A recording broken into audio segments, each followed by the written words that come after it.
ভাগিনার জন্মদিন এবং সে আবার বাহিরের ক্রিমওয়ালা কেক একদমই পছন্দ করে না, মানে একদম র কেকটাই পছন্দ করে, অথচ বাসায় কোনো উপকরণ নেই। তাই আমার বুদ্ধি খাটিয়ে আমি আজকে বিনা উপকরণে এই কেকটা বানিয়ে ফেললাম। হ্যালো এভরিওয়ান, আসসালামু আলাইকুম। এসএসএসের ব্র্যান্ড নিউ ভিডিওতে আপনাদের সকলকে স্বাগত জানাচ্ছি।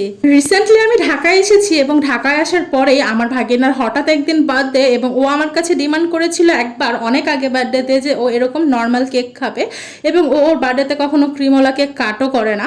তো যাই হোক, আমি আজকে যখন কেক বানাতে গিয়েছি তখন গিয়ে দেখি মানে কোনো বেকিং পাউডার বা বেকিং সোডা ময়দা কিছুই নেই। দেন আমার মাথায় চট করে আইডিয়া আসলো, আমি একবার ফেসবুক স্ক্রল করতে করতে ইনো দিয়ে কেক বানাতে দেখেছিলাম। তারপরে ভাবলাম যাক ঝটপট ওই কেকটাই বানিয়ে দিই। তখন বাজি রাত 11টা এবং তখন আমি গিয়েছি কেক বানাতে।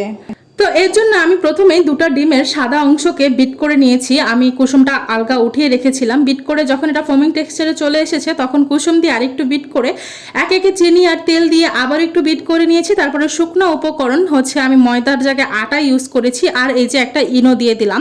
আটা দিয়ে তৈরি করলেও কিন্তু কেকটা অনেক বেশি মজা হয়েছে, মানে আমি ভাবিনি যে এত মজা লাগবে কেকটা আসলে।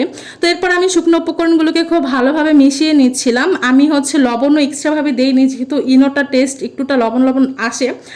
যাই হোক, ইনো দিয়েও যে কেক বেক করা যায় সেটা আমি ফেসবুকে দেখেছিলাম এবং এই ফার্স্ট টাইম হচ্ছে সেটা আমি এক্সপিরিয়েন্সও করলাম এবং কোনো অংশেই মনে হয়নি যেটাতে আমি বেকিং পাউডার বা বেকিং সোডা কিছুই ইউজ করিনি। এরপর আমি একটু গুঁড়ো দুধ দিয়ে দিয়েছি। এরপর আমি হ্যান্ড উইস্কের সাহায্যে, মানে যেটা বিটার লাগানো ছিল সেটার সাহায্যে আমি গুঁড়ো দুধটাকে মিশ্রণের সাথে মিশিয়ে নিয়েছি ভালো করে। আসলে এটা যত ভালোভাবে মেশাবেন ততই কিন্তু কেকটা ভালো হবে এবং কেকে কোনো বাবলস থাকবে না। তো যাই হোক, এটা আমি একদিকে মিশিয়ে নিয়েছি। অপরদিকে আমি কিন্তু একটা কেকের মোল্ড নিয়ে সেটাতে কিছু অয়েল ব্রাশ করে নিয়েছিলাম।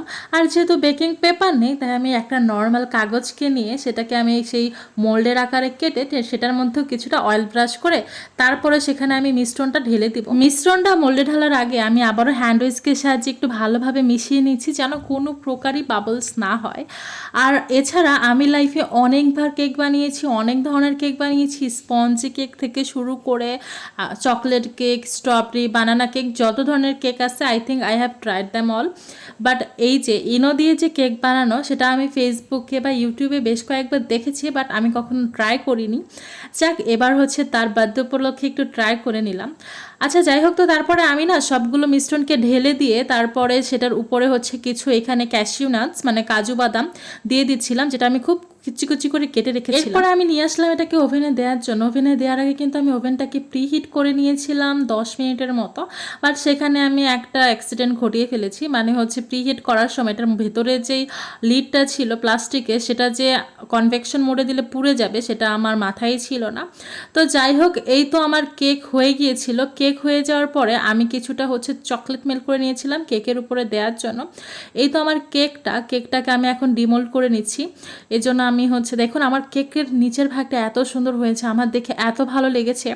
আর উপরের দিকটাও এত মজা হয়েছিল, মানে এত যে মজা হবে কেকটা আমি নিজেই কল্পনা করতে পারছিলাম না। মানে বেকিং সোডা, বেকিং পাউডার বা কোনো ধরনের উপকরণ ছাড়া এত পারফেক্ট কেক হবে। যাই হোক, এই তো পরে আমি চকলেটটাকে একটু গুঁড়ো দুধ দিয়ে সাথে একটু পানি দিয়ে মেল্ট করে নিয়ে এভাবে সাজিয়ে দিয়েছিলাম উপরে এবং কেকটা অনেক ভালো হয়েছে, অনেক মজা হয়েছে এবং জিশানেরও খুব ভালো লেগেছে। এদিকে আমাদের পুচকোরও ভালো লেগেছে। আপনাদের কেমন লেগেছে কমেন্ট করে জানাবেন।